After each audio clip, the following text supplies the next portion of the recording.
My name is B. Arthur, and this is Renewed Energy because I was very late because of the subway. So one time, let's say fuck Dill de Blasio. F that N. I'm just kidding. Good morning. My name is B. Arthur. I am the founder and CEO of The Difference. We built Amazon's very first Alexa skill for therapy. The Difference is my third company, so 3 times. And I was also the first African-American woman in Y Combinator. Prior to Y Combinator, I had no idea that people would give you money to try out an idea. I had no idea. So B stands for bootstrapping. And it's really important because who out here wants VC money? Raise your hand.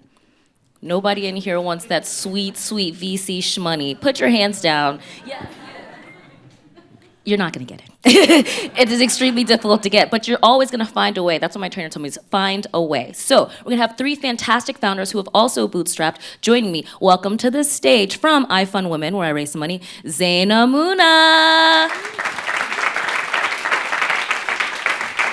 iFundWomen is a coaching platform where women can changing the female ecosystem.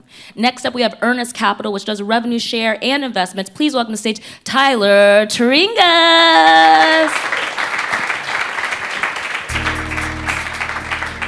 And I might be doing these intros wrong, so they're gonna do them again themselves. But lastly, from Moonlight, Emma Lawler. Come on, boo.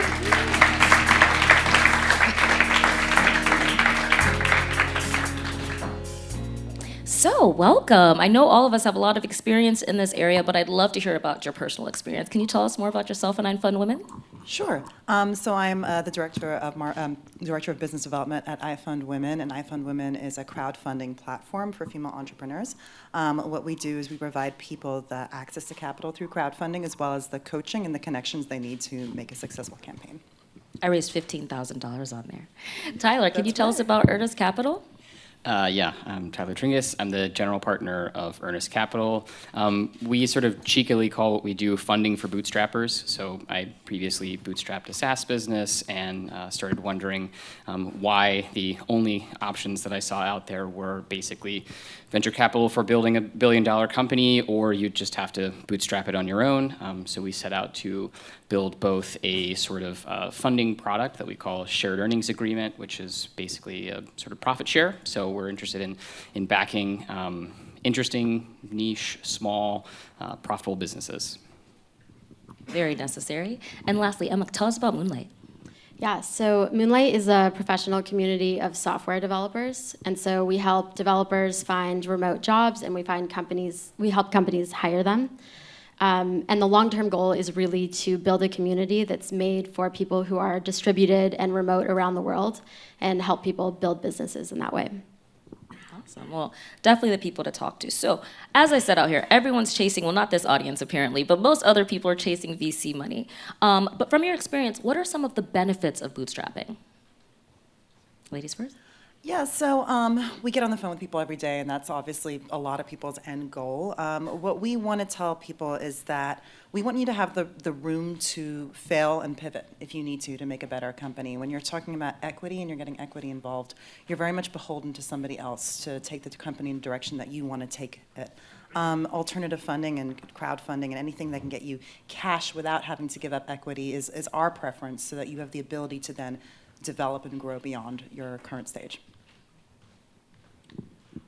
Sure. So, I mean, even though we call ourselves funding for bootstrappers, a lot of people say, hey, that's an oxymoron. It's because I'm sort of on a little bit of a mission to sort of kill this term bootstrapping in the sense of it meaning, I'm going to build a company with literally no forms of outside capital. I think we like this term because it basically contrasts specifically with this kind of very unique form of funding that is all about, trying to really swing for the fences, build a billion-dollar company or die trying. That's venture capital. And what I'd like to do is to move us towards a world that I think a lot of people up here are all participating in, is where it's just a spectrum. You can raise funding, and there's a lot of different ways to sort of build a company and involve investors in some way. And so when I think about bootstrapping, I think of it more as talking about growing the company sustainably, building a sort of, quote unquote, real business that has, revenue from customers, that has profits, that is sort of default alive, that it's not requiring that you have to raise more and more capital to stay around, that you just sort of persist because you have a good product that people buy and pay money for. And I think there's a lot of interest right now in figuring out how we can also involve investors in that process without really shifting everything that everything about the strategy and the entire process of building a company. So yeah, that's what I think about it. Yeah, and I think an important thing to remember is that no matter what, whether you end up raising money or funding it yourself, it's about focusing on the right things. And whether that's getting users or gaining traction or gaining revenue, if you have money, that doesn't mean you're going to be able to do that or not going to be able to do that. It's about focusing on the right goals for your business. I love that. It's all about focus. Actually, Sam Altman talks about this a lot. He said most startups don't die because of lack of funding. They die because of lack of focus.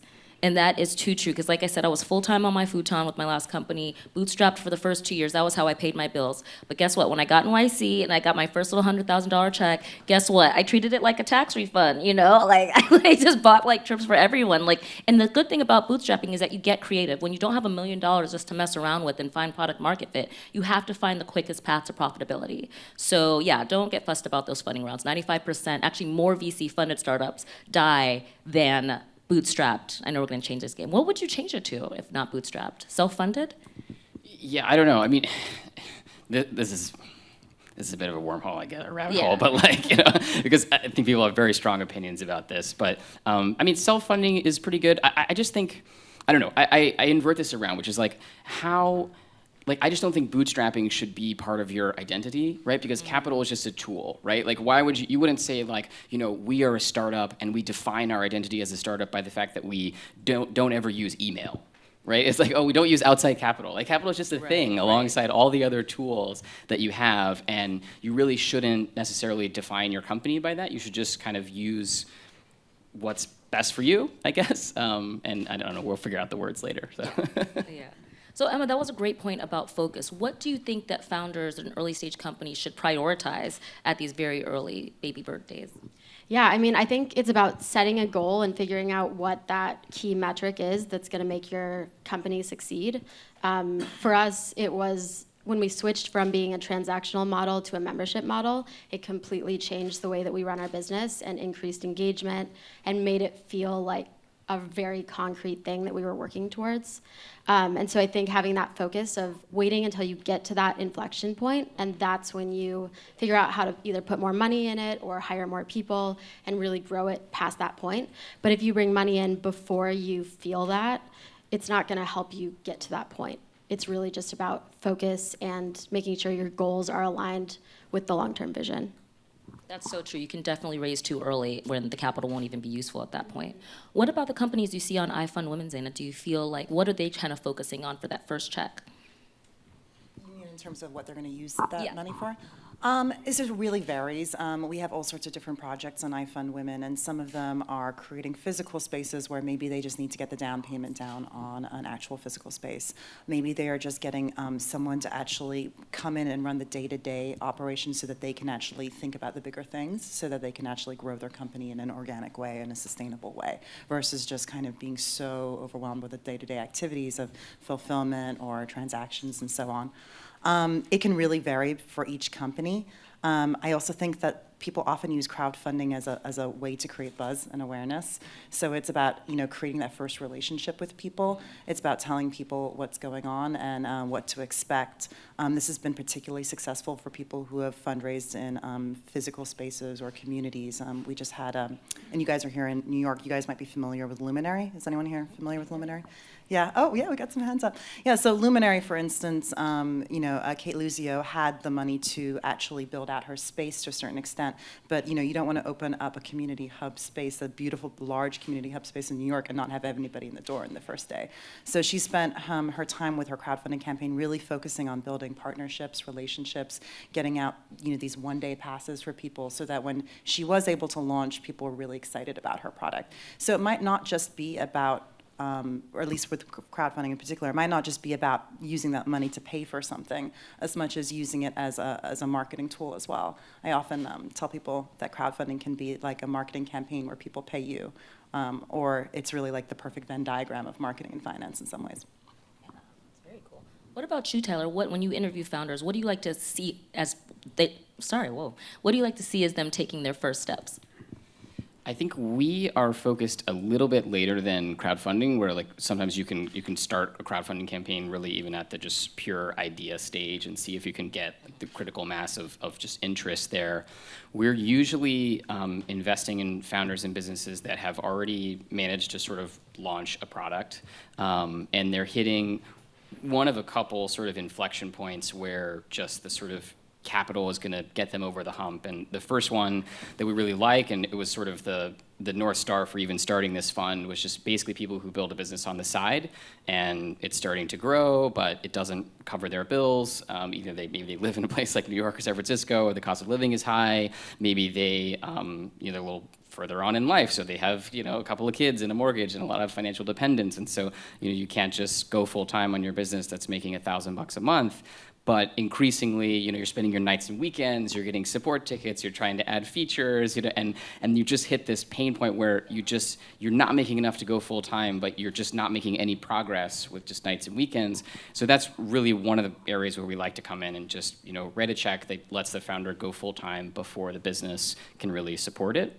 So that's one model. And then what we're seeing is there's sort of more of those inflection points through the first couple of early stages of businesses. So sometimes you see a company that we just funded, they were already at about break even on a team of 5, and they were just looking to move from just pure inbound traffic to making their first marketing hire. They wanted to hire a good head of marketing, give them a budget, and let them see if they can start to get those engines churning. It's the same thing. If you're at break even or you're kind of putting away a little bit of profit, you just kind of do need some capital to get you over that. And then the last thing we're seeing is that there are a lot of awesome aspects of the sort of venture funding world that we're trying to bring along for the ride without the sort of, how are you going to be a billion-dollar company? And that's stuff like having a community of founders that you're working with together, shared resources. You can share the same accountant who understands how SaaS works. You can do all that stuff. And then you can also have mentors of basically experienced founders who are actually literally invested in your success. That's something that, as a pure bootstrap founder, I really missed when I was building my company, and we're trying to bring that to more than just a check, I guess. So.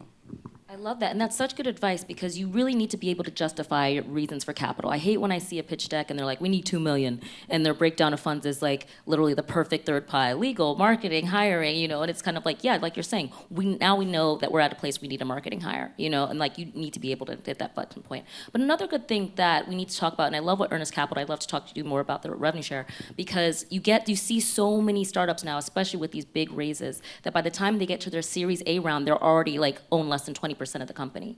And you don't have to do that. Unfortunately, banks don't really make small, medium business loans to startups anymore. So can you talk a little bit about like why it's important to protect your equity at early stage? Yeah, I mean, we don't really get into that game, to be honest. I think there's a whole strategy around, optimizing your dilution if your game plan is to build a business that's going to require increasingly more and more rounds of funding. And yeah, you sort of hear these horror stories of folks who build these incredible businesses that they end up owning 3% of by the end of it. And, it's just not a great outcome. We really like to make investments where we basically say, okay, by the time this money runs out, you're going to get back to, break even or default alive, to where you won't need capital again. And I think that's a really good strategy for founders because, it's so much better to be in a position where you don't need the capital, right? And that's basically how you avoid ending up owning 3% of your company, is to never put your business in a situation where you have to have that capital. The other way to do that, if you actually have a business that needs capital, is there's this increasing range of new options that are like a little bit less like non-dilutive, right? So you're not selling this long-term equity in your company, and you've got folks like Clearbank that sort of do stuff for a little bit more mature businesses that are funding their marketing spend. There's revenue-based financing, and there's what we do, which is closer to a profit share. But in all those situations, what you're not doing is basically just selling a long-term perpetual chunk of your company. What would you say, Emma? Yeah.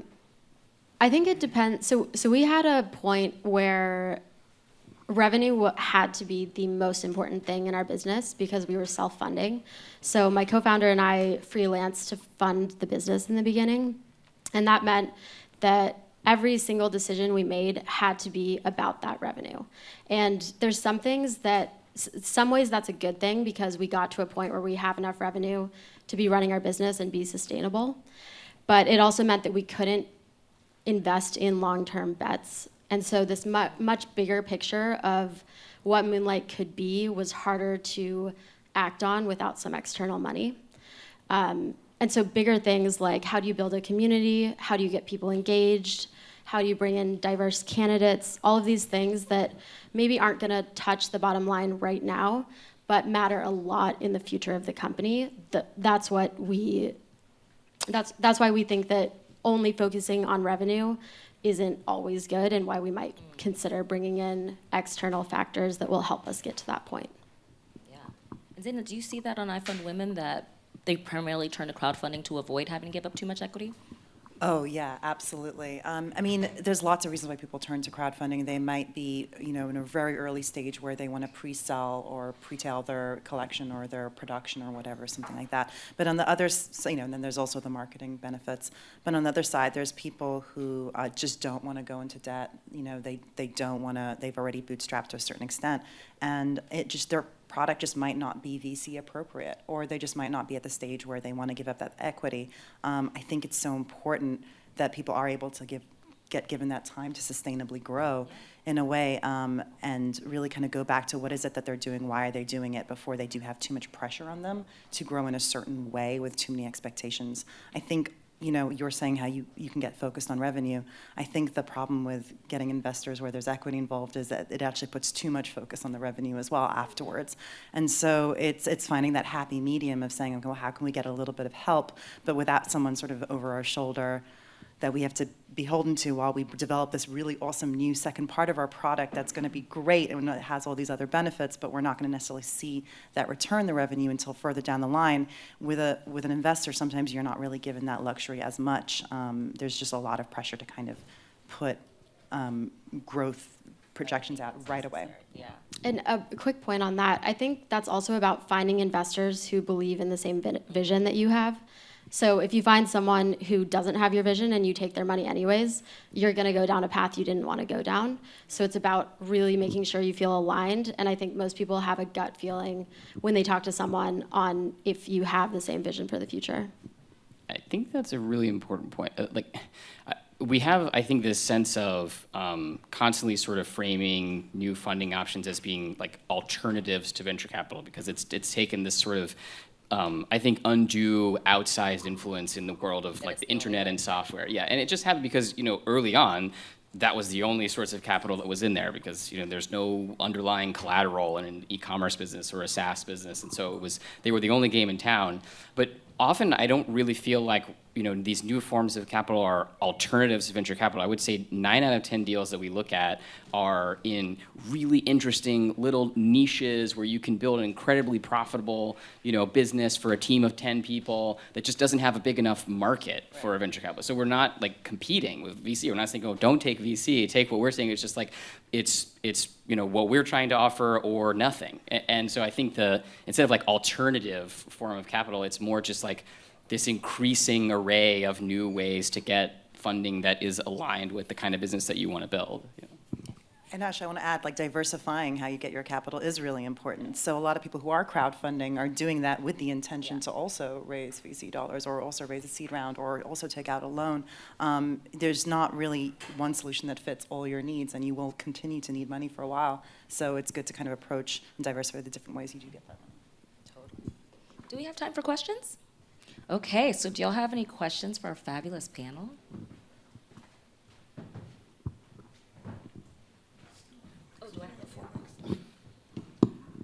So just on that last point of diversifying capital, I read Fred Wilson was talking about recently how, I think he was talking about safes and how they can be really hard to unwind when you're doing an equity round. And one thing I wonder is, like, how do the different sources of capital, whether it's crowdfunding or profit share or venture capital or safes or whatever, those are tied up in legal contracts and those terms are going to conflict. How do you kind of unwind those, and how are founders supposed to stay informed on what all those terms mean? Because those are very comprehensive legal contracts. So I'm just curious how you handle those. I'll just say really quick because I've seen a lot of people get screwed by this. Nobody should be trying to raise any institutional or non-VC until you read Venture Deals. Like, you need to, by Brad Feld, you need to understand the difference between an LLC and a C Corp, why you might need one over the other. Like, and because, yeah, the safe terms, clerky.com is a great place to get a lot of these forms without working with an actual attorney because they can be quite expensive. And even then, like, seriously talk to somebody because, like, once it actually does convert, convertible note means very different things nowadays. But yeah, read Venture Deals. And you can get like a 5-minute breakdown on like Audible or something. I'll just add that I think this complexity is an unavoidable after effect of all these new options, right? So, you know, and on net, I think it's good, but I mean, we definitely see that, right? Where people come to us and they have about 70% of what we're offering correct, but then they've interjected one or two other random things, and we're like, oh no, that's not how we do it. That's how those other people do it, and that's, you know, and it's just, you know, as you get these new options, there's just going to be some confusion. There's even going to be some conflict in the same way that we saw just with safes, which is basically what everybody was using. Fred was talking about even when we had basically this one tool, it was still really challenging, and now we have tons of tools. But you know, our approach has just been to be absolutely radically transparent. So we just, you know, publish all of our terms in an open Google Doc. We have spreadsheets that let people plug in all the numbers and figure out exactly how it's going to work. And I think that's probably the only approach we can take. And otherwise, there is just going to be a little more complexity. But, I also think that's a reason to not take money until you absolutely have to, because as soon as you choose a path, you're kind of on that path. And so you need to feel like that money is, you know exactly where that money is going to go, and you have a really specific path that you want to take. Because you might take the money and then completely switch directions if it just falls in your lap and you decide to take it. Any other questions? Hello. Okay. Sorry. Yeah, over here. So this is, feel free for anyone. I would like to hear feedback from anybody on this.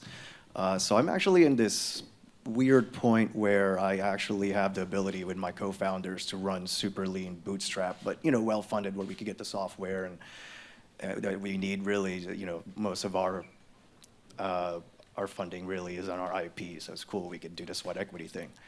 But we also have investors like, hey, we want to give you money. I'm in a fast-growing industry, and with that money, I could scale and capture more. So balancing those two forces, I would just like to hear feedback. Can you clarify the two sides? So basically, bootstrap, let me keep all my equity, woohoo, but let me get some money and, you know, try and get as much of this market when it's very early, right? Because I could either just make a ton of money, but screw myself over because I have all this money, or do I bootstrap and take all those lessons and be extremely focused and specialized, and I get to, you know, protect my equity for future growth? I would tell what you want to do. Oh, go ahead, sorry. I was just going to say that I just wouldn't assume that the money is going to lead you to more money. Just because you take that money doesn't mean your business works. And so I would say unless it's absolutely clear that you need money to run your business, you should just keep bootstrapping until it's not possible anymore. I will also say that we tell people there are no magical money elves. Even if someone's coming to you with money, there is always a consequence with that. So whatever, you know, I don't know enough about your business, but I think going as far as you can without that money, you know, money isn't free. So you're giving up something, you're going to have to do something as a result of getting that money. I would just keep that into consideration.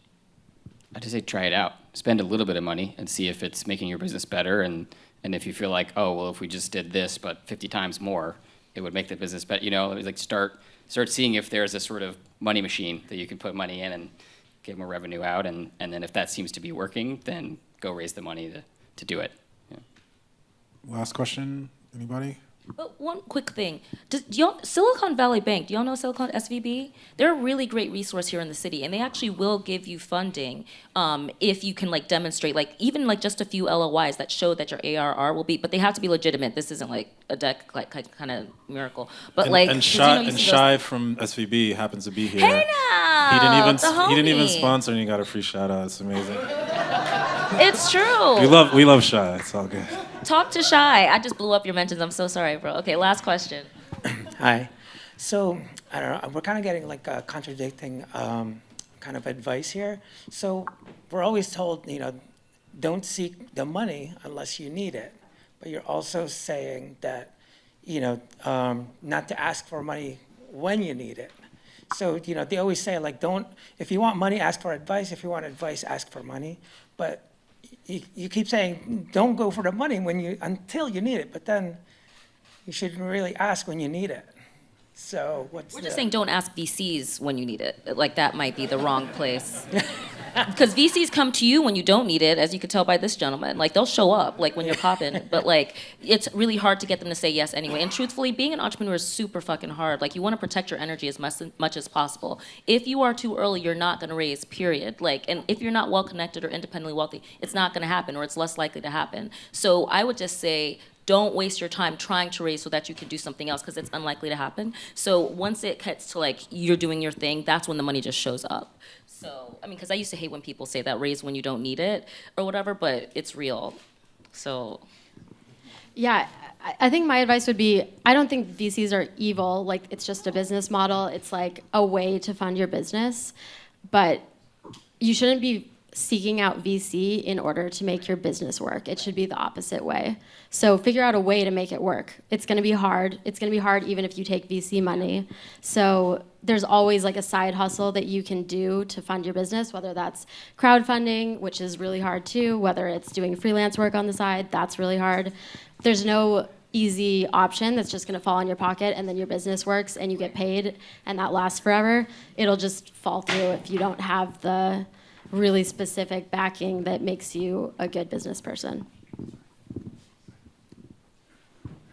Yeah. So how can we find, thank you.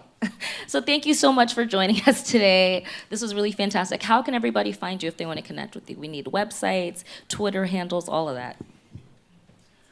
I Fund Women, ifundwomen.com. We have a coaching platform, coaching.ifundwomen.com, where we actually have a free e-course where you can learn how to actually crowdfund your campaign. We've taken years of coaching experience and condensed it into a 1 to 3 hour course. We have a little chat bot on the website with a real human on the other side. So if you really have questions, that's the fastest way to get through to us. Our handles are also at ifundwomen. And just to clarify, we are a crowdfunding platform. The focus is, and our resources have been designed for female entrepreneurs, but we have plenty of men who also fund. Half of our backers are men, so it's not entirely a platform only for women. Cool. I'm at Tyler Tringas on Twitter. DMs are open. That's the fastest way to get a hold of me. I'm also Tyler at earnestcapital.com, and we're earnest, like EARN, like earning. I've never heard a woman say my DMs are open. Like, do you know what you just invited? My DMs are closed. Mine are closed. You can sign up for Moonlight or learn more at moonlightwork.com. And then we have that same handle, moonlight_work. Moonlight Works, DMs are open. My personal one's probably not. Closed. Leave her alone. Thank you so much, everybody. We really appreciate it. And always thank you to Frank. Have a good one.